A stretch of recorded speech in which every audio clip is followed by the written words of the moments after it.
자, 오늘부터 3번 정도 이 결혼에 대한 주제를 다루려고 합니다. 오늘 다루고요. 우리 다음 주는 우리 이훈복 선교사님께서 4부 예배 말씀 전해주시고 그 한 주 뒤에 이제 결혼 2번째 시간을 가질 거고, 그리고 그 다음번에는 우리가 온가족 초청 주일이 있어서 그때 집회를 은혜롭게 갖고, 그리고 그 다음 주도 다른 분 설교가 예정되어 있어요. 그래서 오늘, 그다음에 2주 뒤에, 그다음에 6월 첫째 주일에 우리가 결혼에 대해서 다루게 됩니다.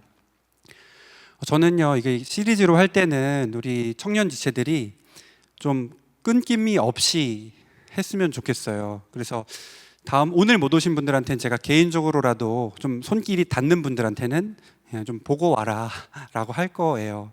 손길이 안 닿는 분들, 연락이 안 되시는 분들한테는 어쩔 수 없지만 최대한 좀 닿는 대로 연락을 해보도록 하겠습니다. 여러분, 우리 결혼에 대해서 다룰 때 그냥 막연히 제가 가지고 있는 생각을 전하는 게 아니라 하나님께서 디자인하신 이 결혼에 대한, 가정에 대한 모습이 있거든요. 그거를 같이 살펴보려고 하는 겁니다. 저는 이제 건강가정사라고 하는 자격을 가지고 있어요. 우리 청년들 중에서도 있을 수 있는데, 이건 그냥 특정 과정을 이수하면, 공부를 하면, 학점을 취득하면은 그냥 자격을 갖게 되는 겁니다. 그래서 가정에 대한 어떤 총체적인 지식, 이해를 가지고 있는데요. 여러 가지 사례들도 접해보고 공부는 했지만, 여러분, 이게 제가 직접 경험해 본 일들은 아니죠. 여러 가지 사례들을요. 다 제가 간접적으로 경험을 하게 되는 것들입니다. 직접 그 여러 가지 사례들을 제가 알고 있는 건 아니에요. 여러분, 우리가 아무리 책을 많이 읽고 다른 사람의 이야기를 들어도요, 그리고 이 세상을 오래 산다고 해도 자기가 직접 경험하지 않으면 다 어떤 거죠? 다 간접적인 경험이고 제대로 알지 못합니다. 정확하게 알지 못하더라는 거예요. 여러분, 우리는 60년, 70년을 살아도 자기 개인의 삶 외에는 다 간접 경험인 거고요. 우리가 주변의 이야기를 듣거나 어떤 누군가의 연륜으로 그 삶에 대한 이야기를 듣는다고 했을 때 어떤 통찰, 교훈, 지혜를 얻을 수는 있지만 모든 사례를 다 우리가 알고 이해한다고 말할 수는 없는 겁니다. 여러분, 우리 어르신들께서 네가 아직 어려서 그래, 살아봐야 아는 거야 라는 말씀을 하신다면 이 말씀이 틀린 건 아니죠. 여러분들 어렸을 때랑 지금이랑 한번 생각해 보면 여러분들이 알고 있는 세상을 이해하는 수준 자체가 달라지지 않았습니까? 정말 맞는 말이에요. 살아봐야 아는 게 맞습니다. 그런데 어르신들이 여러분들이 경험하고 있는, 여러분들 세대가 경험하고 있는 것을 온전히 이해하실 수는 없죠. 왜 그러냐면 어르신들이 지나오셨던 그 시간들과 여러분들이 지금 현재의 문화와 시대 속에서 겪고 있는 삶의 내용이 달라요.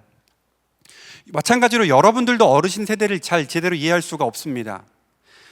1940년대에 있었던 어르신들의 삶을, 혹은 전쟁에 대한 것을 우리는 경험해 보지 않았잖아요. 그래서 그분들이 가지고 계신 세계관 자체를 우리가 온전히 다 이해할 수가 없습니다. 여러분, 그러니까 우리가 살아봐도 인생에 대해서 우리가 모르는 부분이 있다는 겁니까? 없다는 겁니까? 있다는 거예요. 살아봐도 모르는 내용들이 있다는 겁니다. 여러분, 지금은 그리고 우리 포스트 모더니즘, 개인의 이 감정과 의지, 개인의 사고가 굉장히 또 중요하게 여겨지는 시대지 않습니까? 그래서요, 우리 부모 자식 세대만 이해가 안 되는 게 아니라 누구도 이해가 안 되냐면 우리 같은 세대, 우리 또래도 그 사고 체계가 서로 다른 것을 좀 볼 수 있습니다. 여러분 또래 안에서도요, 생각이 서로 다 다르다는 거죠. 여러분, 그렇기 때문에 우리가 누군가를 이해하고 그 사람에게, 누군가에게 삶의 방향을 제시해 준다는 거, 이게 매우 어려운 일입니다. 누군가에게 삶의 방향을 제시하면 어떻게 듣는지 아세요? 여러분들 잘 들으시면 참 예쁜 마음이신 건데요, 삶의 방향을 누군가가 제시하면 잔소리로 들릴 때가 있죠. 여러분, 지금은 절대적인 기준이 무너져 있고요. 각자의 소견을 기뻐하지 않습니까? 내가 하고 싶으면 하는 그런 시대잖아요. 여러분, 그럴 때 삶의 방향에 대한 가이드, 우리 인생이 제각각인데 어떻게 삶에 대한 방향을 가이드해 줄 수가 있겠습니까? 없죠. 제가 하고 싶은 얘기가 뭐냐면, 우리가 인생을 살아갈 때 살아봐야 아는 것도, 경험해 봐야 아는 것도 있지만 가이드, 방향이 분명하다면, 이것을 통해서 우리가 방향을 분명하게 알 수 있다면 뭐 하는 게 좋다는 얘기를 하고 싶은 걸까요? 이 가이드에 대해서 우리가 먼저 알고 적용하는 게 필요하다라는 얘기를 하고 싶은 겁니다. 다른 건 다 세상의 기준이 무너지고 절대 가치가 없지만 어디에는 절대 가치가 있을까요? 이게 오늘 결혼에 대한 전제를 이야기하고 싶은 건데요. 하나님의 말씀에는, 흔들리지 아니하는 하나님의 말씀은 그 기준이 되어준다라는 거예요. 그래서 우리가 성경이 말하고 있는 가정의 원형이 뭔지, 하나님께서 처음 디자인하신 그 가정의 원형이 뭔지를 분명하게 잡을 때, 분명하게 할 때 우리는 흔들리지 않는 가치 속에서 삶의 방향을 정할 수 있더라는 얘기입니다. 여러분, 저는요, 세상에 여러 가지 가르침이 있고 세미나가 있고 가정에 대해서, 건강한 가정에 대해서 알려주려고 하는 것들이 많이 있지만, 여러분, 그런 건 다 흔들릴 수 있거든요. 근데 우리 흔들리지 않는 이 성경 말씀에 기초를 두고 우리 건강한 가정을 소망하고, 이미 이루신 분들은 그렇게 지켜나가셨으면 좋겠습니다. 여러분, 오늘 말씀을 들을 때 한 가지 전제가 있는데, 그 전제는요, 하나님께서는, 우리가 믿는 하나님은 실수하지 않으시는 하나님이십니다. 여러분 믿으세요? 우리 하나님은 실수하지 않으시는 하나님이시다. 하나님께서 6일간의 우리 창조 사역을 하셨는데, 이 창조할 때 완벽하게 세상을 창조하셨습니다. 완벽에 가까운 창조가 아니라 어떤 창조요? 완벽한 창조를 하신 거예요. 불완전한 창조가 아니라 완전한 창조를 하셨습니다. 여러분, 이 창조 사역에 여러분 며칠 동안 창조하셨는지는 아세요? 며칠 동안 하셨을까요? 네, 6일 동안 창조를 하셨는데, 이 6일, 마지막 6일 때 그때 가정을 만드신 거거든요. 이 6일째가 되는 날, 그러니까 창조에 있어서의 정점은 뭐냐면, 하나님께서 가정을 만드신 게 창조의 정점입니다. 우리가 하나님께서 하신 이 창조가, 아까 뭐라고 말씀드렸냐면 완벽하다 그랬잖아요. 하나님의 창조가 완벽하다면 창조의 정점에 있는 가정도 어떻다는 거예요? 완벽하다는 겁니다. 그러니까 가정은 하나님의 창조가 완벽했다라는 점에서 그 자체로 우리 사람이 만족해 할 만한 것이고요, 신성한 것이고 완전한 것이고 기쁨이 되는 것입니다. 여러분, 그런데 여기에 동의하지 않는 사람이 있을 수 있죠. 누가 동의를 안 할까요? 누가 동의를 안 하냐면, 지금 마음이 너무 힘든 사람, 가정 때문에. 제가 건강가정사를 공부하면서, 그 과목을 공부하면서 여러 가지 사례들을 봤잖아요. 엮이는 가정이라고 말하는, 진짜 가슴 아픈 경우가 많지 않습니까? 여러분들도 아마 주변에서 알고 계실 것 같은데, 가정의 어그러진 모습 때문에 하나님께서 창조의 정점에 마련해 놓으신 그 가정의 원형이 좀 왜곡되어 보일 수 있다는 거죠. 근데 여러분, 그 원형 자체는 어떤 걸까요? 그러니까 내가 경험한 가정의 모습은 좋지 않을 수 있어도 원형이 잘못된 것은 아니더라는 겁니다. 그래서 여러분께서 혹시, 저는 여러분들 가정의 사정을 다 모르니까 몰라서 감사해요. 그냥 아무 말이나 해도 괜찮을 것 같아. 여러분들의 가정이 그 창조의 원형, 하나님께서 정말 아름답게 만들어 놓으신 그 가정을 여러분들이 경험하고 이루어 가셨으면 좋겠습니다. 여러분들의 삶에서 현재에 아니실 수도 있거든요. 바라기는 여러분들이 그런 짝꿍들을 다 잘 만나셔서 아름다운 가정, 하나님께서 복되다고 하신 그 가정을 이루어 가시기를 축복합니다. 여러분, 하나님께서 이 세상 창조하실 때 선하고 아름답게 완벽하게 창조를 하셨는데요, 창조 기사에 보니까 그 첫째 날, 둘째 날, 셋째 날 이렇게 날이 거듭될 때마다 하나님이 보시기에 좋았더라라고 하는 장면이 있어요. 하나님이 보시기에 좋았더라. 이 좋았다, 하나님이 보시기에 좋았더라가 이 토브라는 단어가 쓰였는데요. 그런데 이 토브가 쓰여지지 않은 부정어가 로인데 로 토브가 쓰인 때가 있어요. 그게 어디냐면 우리 18절 말씀인데요. 우리 같이 한번 읽어보도록 하겠습니다. 여호와 하나님이 이르시되 사람이 혼자 사는 것이 좋지 아니하니 내가 그를 위하여 돕는 배필을 지으리라 하시니라. 아멘. 여러분, 창조는 하나님의 모든 것이 이 질서 가운데 되고 그 선하심 가운데 완벽하게 돼서 하나님 보시기에 좋았더라라고 할 만큼 아름다운 것인데, 사람이 혼자 사는 것은 하나님 보시기에 좋지 않더라라고 말씀하시는 거죠. 여러분, 우리가 혼자 사는 것이 성경적인 지지를 받지 못하느냐? 그건 아닙니다. 왜냐하면 천국을 위해서 혼자 사는 사람도 있다라고 이야기하죠. 대표적인 예로 사도 바울 같은 사람은 결혼을 하지 않고 평생 하나님 나라를 위해서 수고했던 사람이죠. 자, 그런데 오늘 본문 말씀에서는 사람이 혼자 사는 것이 좋지 않다고 하나님께서 말씀을 하시는 겁니다. 만약에 아담이 혼자 사는 것이 하나님이 보셨을 때 더 좋았다면 하나님께서는 어떻게 하셨을까요? 아담에게 돕는 배필을 만들어주지 않으셨겠죠. 그냥 그대로 두셨을 겁니다. 그런데 아담이 혼자 있는 것이 좋아 보이지 않았기 때문에 만들어주시는 거예요. 그래서 돕는 배필 이렇게 지어주시겠다고 하는 거죠. 여러분, 근데 우리가 여기서 주목해 볼 점이 있습니다. 돕는 배필, 이 필요를 누가 먼저 봤을까요? 아담이 먼저 봤습니까? 하나님께서 먼저 보셨습니까? 하나님께서 먼저 보신 거예요. 아담의 필요를 하나님께서 먼저 보셨다라는 게 굉장히 중요합니다.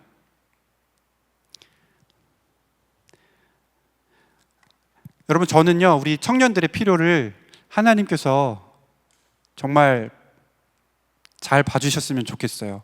필요가 없으신 분 혹시 계세요?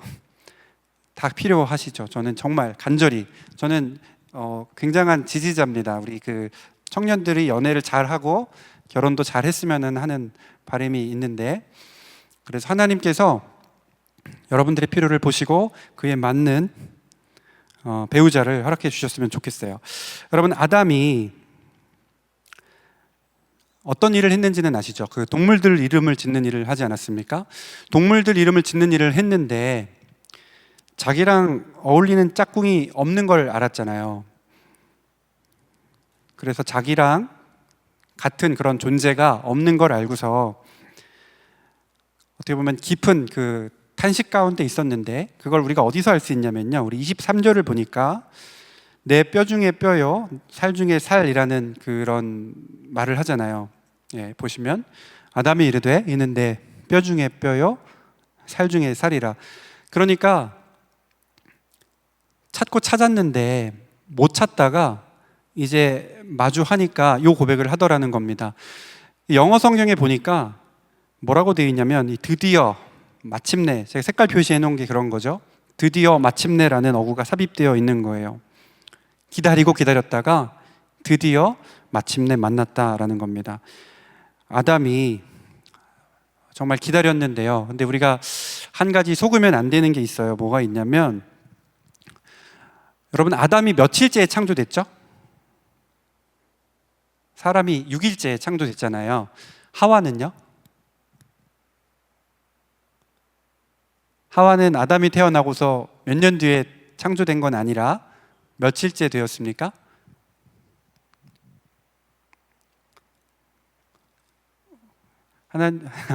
하와는 6일째에 창조됐어요. 여러분, 좀 실망스럽지 않으세요? 아담이 기다리고 기다려서 마침내 드디어 만났다 했는데 그날 만났습니다. 여러분들도 그렇게 빠르게 만나실 수 있기를 바라는데요. 근데 사실 여기는 어떤 함정이 있냐면, 성경에서 여기서 말하는 그 하루가 우리가 알고 있는 하루 개념은 아닐 수도 있습니다. 근데 이제 전통적인 개념 안에서는 하루인 거예요. 그래서 여기서는 시간적인 기다림을 뜻하는 게 아니라 경험적인 기다림인 겁니다. 이해되세요? 시간적으로 뭐 몇 년을 기다려서 내 짝꿍을 만났다가 아니라 진짜 내 뼈 중에 뼈, 살 중에 살을 만났다라고 하는 그런 감탄이 있다라는 거예요. 여러분들도 그런 만남을 가지셨으면 좋겠어요. 아담이 계속해서 찾고 있었지만 찾지 못하고 하나님께서 그 필요를 먼저 아셨고 돕는 배필을 주셨더라. 정리하면 이제 그런 건데요. 여러분, 우리가 이 아담의 필요를 하나님께서 무엇을 보셨길래, 자, 아담의 혼자 있는 것을 하나님께서 좋지 않게 보셨잖아요. 그러면 무엇을 좋지 않게 보셨길래 이 돕는 배필을 주셨을까? 요거를 좀 생각을 해봤으면 좋겠습니다. 여러분, 돕는 배필이라고 할 때는 어떤 느낌이 들어요? 돕는 배필이라고 하는 건 나보다 나의 조력자의 느낌이 드는데, 나를 도와주는 사람의 느낌이 드는데, 원어는, 히브리어 원어는 이 우리 돕는 배필과 같은 느낌이 아니에요. 그래서 좀 같이 좀 살펴보려고 합니다. 돕는 배필은요, 여러분 쓰실 수 있는 분들은 쓰세요. 에제르 케네그도입니다. 에제르 케네그도. 우리 돕는 배필은 그냥 단순한 조력자 느낌인데요, 그렇지 않다는 얘기를 지금 하는 거예요. 여기 에제르는, 돕는 배필할 때 에제르 케네그도인데, 에제르는 구약 성경 전체에서 이게 누구를 향하여서 쓰였냐면 주로 하나님께 쓰였습니다. 시편 121편 우리 한번 자막을 보시면요, 이렇게 돼 있죠. 나의 도움은, 에제르는 천지를 지으신 여호와에게서로다. 하나님께 대하여 쓰인 거예요. 그러니까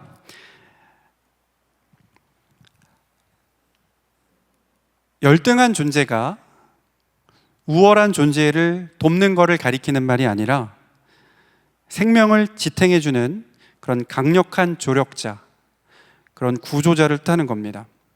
이스라엘 백성이 광야에서 죽을 위기에 처했을 때, 그때 하나님 앞에 도움이시라고, 에제르라고 부르짖은 거거든요. 죽을 위기에 처했을 때 강력한 구원자이신 하나님께 외쳤던 게 이 에제르라는 단어예요. 그러니까 여러분, 그냥 우리가 단순히 나를 조력해주는, 가볍게 조력해주는 의미의 배필이 아니라 나를 구조해주는 사람입니다. 하와가요, 이 아담이 가지고 있는 고독이 있었는데, 고독, 그 속에서 그 미완성의 상태에서 구조해 준 겁니다. 나 혼자는 도저히 완성될 수 없는 그 삶을 하와가 들어옴으로써 아담을 구조해 준 거예요. 완성해 준 겁니다. 그리고 뒤에 있는 이 케네그도라는 말은 그와 마주보는, 동등한, 적합한이라는 말입니다. 그와 마주보고 적합한, 동등한인데요, 여러분, 누가 봤을 때 적합한이고 알맞은 거예요? 지연자매님께서 말씀해 주셨는데 제가 입을 못 읽었어. 계속 정답을 맞추셔가지고 또 봤거든요. 이번에도 정답을 말했을 것 같은데 제가 입술을 못 읽었어요. 여러분, 케네그도, 알맞은, 적합한, 동등한이라는 뜻을 가지고 있는데, 누가 봤을 때 아담이랑 알맞고 적합한 걸까요? 네, 하나님께서. 정답 맞추셨습니다. 여러분, 아담이 볼 때 적합하고 알맞은이 아니에요. 물론 아담이 볼 때 적합하고 알맞을 수도 있죠. 근데 정말 중요한 건 하나님께서 보셨을 때 알맞은, 적합한입니다. 근데 우리가 많은 실수를 어디서 하는 줄 아세요? 내가 봤을 때 알맞은, 적합한을 찾으려고 합니다. 근데 거기에 뭐가 들어가요? 내 욕심이 들어가죠. 그래서 하나님께서 이미 여러분들에게 알맞은, 적합한 짝꿍을 주셨을 수도 있는데, 우리가 그것을 잘 제대로 알아보지 못하고 내 욕심에 더 좋은 사람을 찾으려고 했을 수도 있죠. 그게 사실은 우리 타락한 인간이 가지고 있는 역사 아니겠습니까?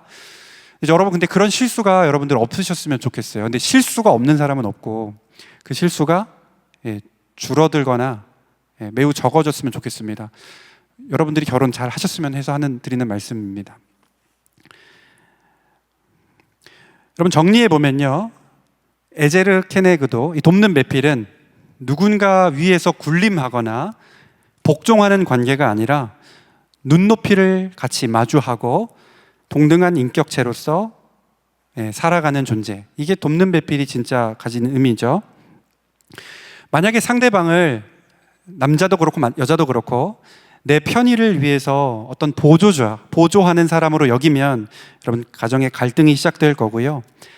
그게 아니라 하나님 나라를 온전하게 하기 위한 그 강력한 구원자, 나를 구원해 주는 그런 사람으로 인정할 때 가정이 든든하게 서게 될 것입니다. 여러분, 돕는 배필이라고 하니까 여성이 남성을 도와줘야 된다, 이렇게 생각하는 사람이 있어요.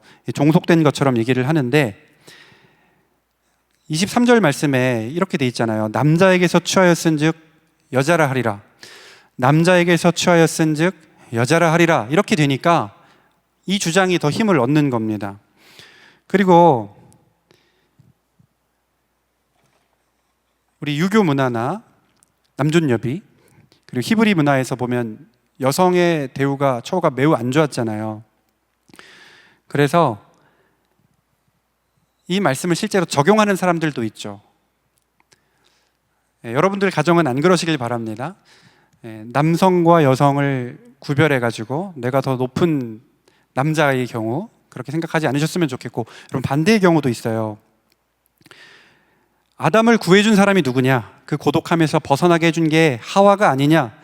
그리고 실제로 여성이 더 우월하다라고 주장하는 사람도 있습니다. 남성이 더 우월하다, 여성이 더 우월하다, 이 둘 다 잘된 주장은 아닌 것이고요.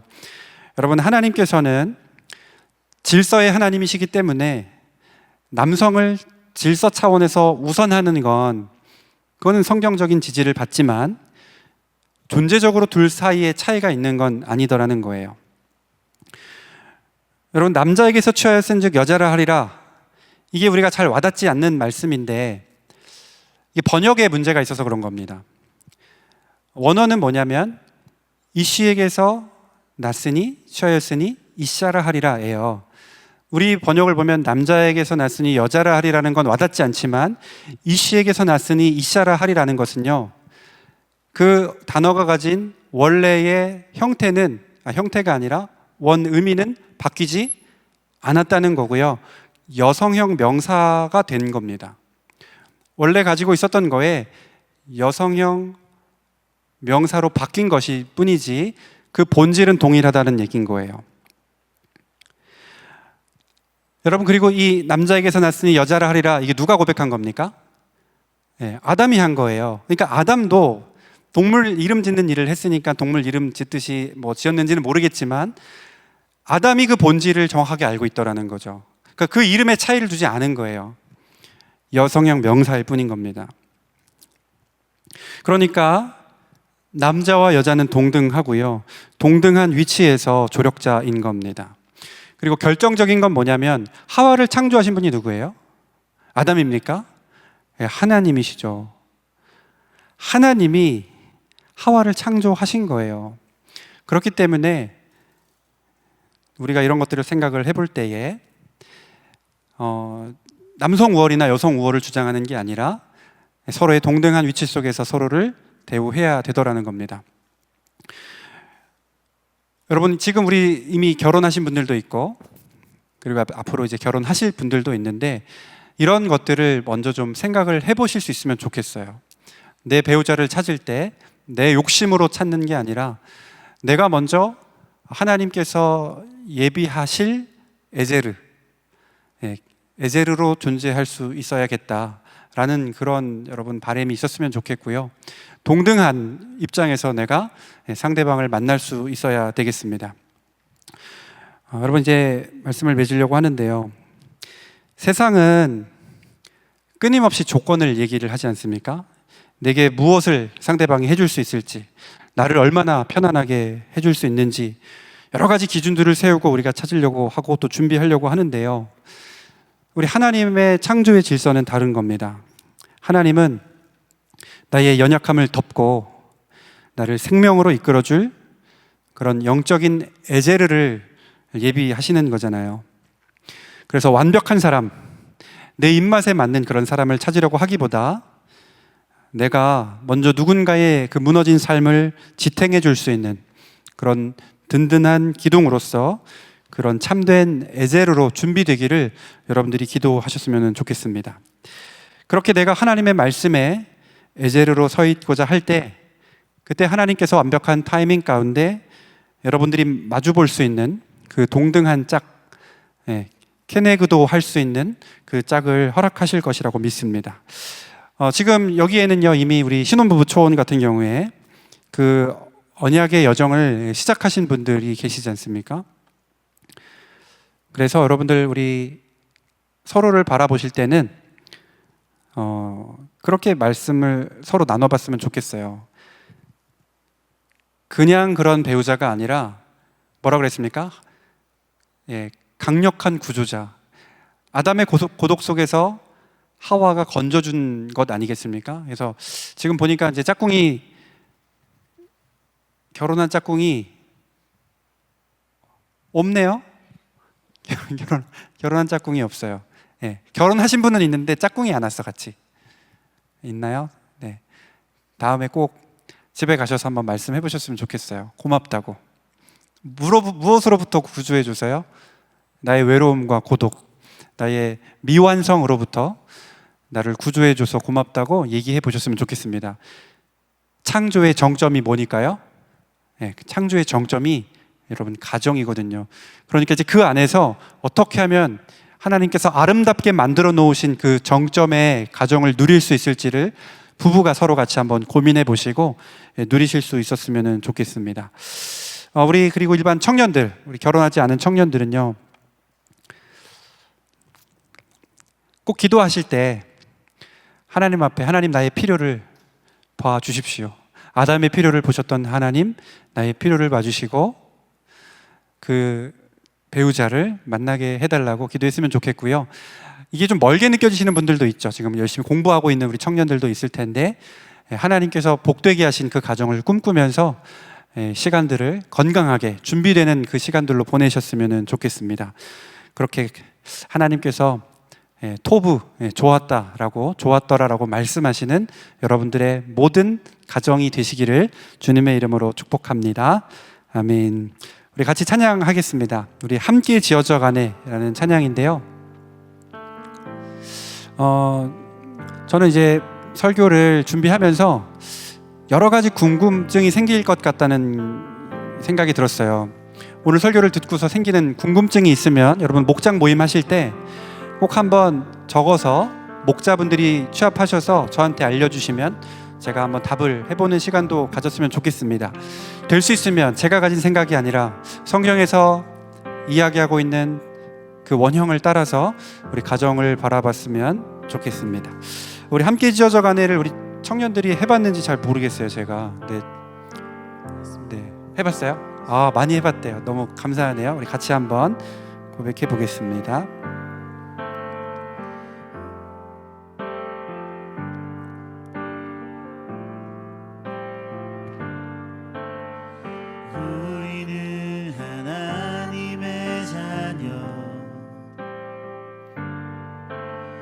사랑하네 우리 거할 때 주님 나를 사랑하신 것 같이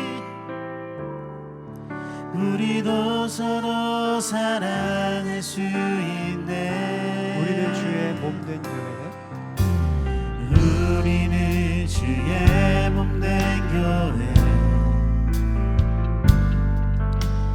뭐든지 제가 하나 될 때 예수님의 마음을 닮아가며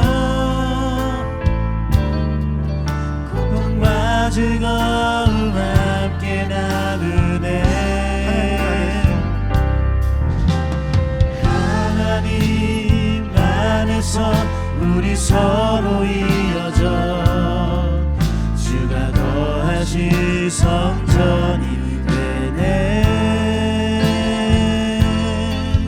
모퉁이 돌 되신 예수와 하나 되게 하신 성령 안에 함께 지어져 가는 하나님 안에서 하나님 안에서 우리 서로 이어져 성전이 되네. 모퉁이 돌 대신 예수와 하나 되게 하신 성령 안에 함께 한 번 더 고백하겠습니다. 하나님 안에서 미래의 배우자와 하나님 안에서 우리 서로